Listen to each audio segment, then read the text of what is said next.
اللہ نے حضرت نوح علیہ السلام کو ان کی مشرک قوم کی طرف مبعوث کیا، مگر مسلسل کفر کی وجہ سے اللہ نے حضرت نوح علیہ السلام کو کشتی بنانے کا حکم دیا، اور پھر ایک عظیم طوفان سے پوری دنیا کے کفار ہلاک کر دیے گئے۔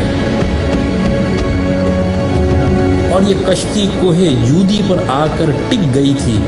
یہ کشتی آج کہاں ہے اور اس کی اصل حقیقت کیا ہے؟ آئیں آج ہم آپ کو دکھاتے ہیں۔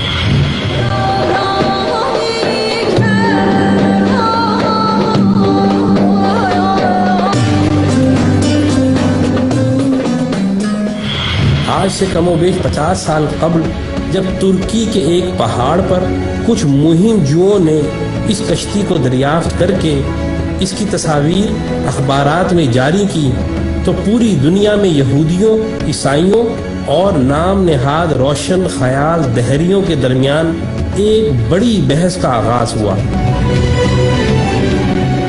کشتی کا انکار کرنے والوں نے بعض بہت ہی اہم اعتراضات اٹھائے، جس کا تسلی بخش جواب دینے میں یہودی اور عیسائی ناکام رہے، لیکن قرآن میں ان اعتراضات کا تسلی بخش جواب موجود ہے۔ انکار کرنے والے دہریوں نے پہلا اعتراض یہ اٹھایا کہ بغیر کسی ٹیکنالوجی کے 6000 سال قبل ایسی عظیم الشان کشتی بنانا ناممکن ہے جو مہینوں تباہ ہوئے بغیر سمندر میں اتنا وزن لے کر سفر کر سکے۔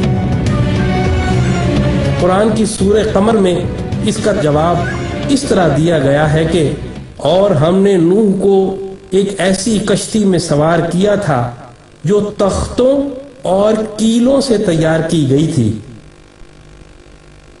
حالیہ تحقیقات کے بعد اس کشتی سے دھاتی کیلوں اور تختوں کے آثار ملے۔ پھر ان انکار کرنے والوں نے دوسرا اعتراض یہ کیا کہ یہ کیسے ممکن ہے کہ 6000 سال قبل اتنی بڑی کشتی بنائی جائے جس میں دنیا جہان کے جانوروں کے جوڑے سوار ہوں۔ لیکن قرآن نے سورہ ہود میں یوں بیان کیا، اور جب ہمارا حکم آ پہنچا تو تنور ابل پڑا، تو ہم نے کہا کہ ہر قسم کے جانوروں کا ایک ایک جوڑا کشتی میں سوار کر لو۔ اب حالیہ تحقیقات سے قرآن کے اس انکشاف کی بھی تصدیق ہو گئی ہے کہ کشتی نوح کوئی معمولی کشتی نہ تھی، وہ 3 منزلہ تھی جن میں جانور ترتیب وار سوار تھے، اور اتنی بڑی تھی کہ اس میں 522 ریل کے ڈبے سوار کیے جا سکتے ہیں۔ اس میں کم و بیش 25,000 جانوروں کی جگہ موجود ہے۔ پھر ان دہریوں نے تیسرا اعتراض یہ اٹھایا کہ اتنے عظیم الشان طوفان میں اتنی عظیم الجثہ کشتی بغیر لنگروں کی مدد کے تیر ہی نہیں سکتی، لیکن اللہ اس اعتراض سے واقف تھا، اسی لیے اس نے سورہ ہود میں فرمایا، اور نوح نے کہا کہ کشتی میں سوار ہو جاؤ، اللہ ہی کے نام سے اس کا چلنا ہے اور اسی کے نام سے اس کا لنگر انداز ہونا ہے۔ اور حیرت انگیز طور پر جس پہاڑ پر کشتی ٹھہری ہوئی ہے، اسی پہاڑ کے نیچے وادی میں بڑی بڑی چٹانوں پر مشتمل لنگر دریافت ہوئے ہیں۔ یہ کشتی نوح کے لنگر ہیں۔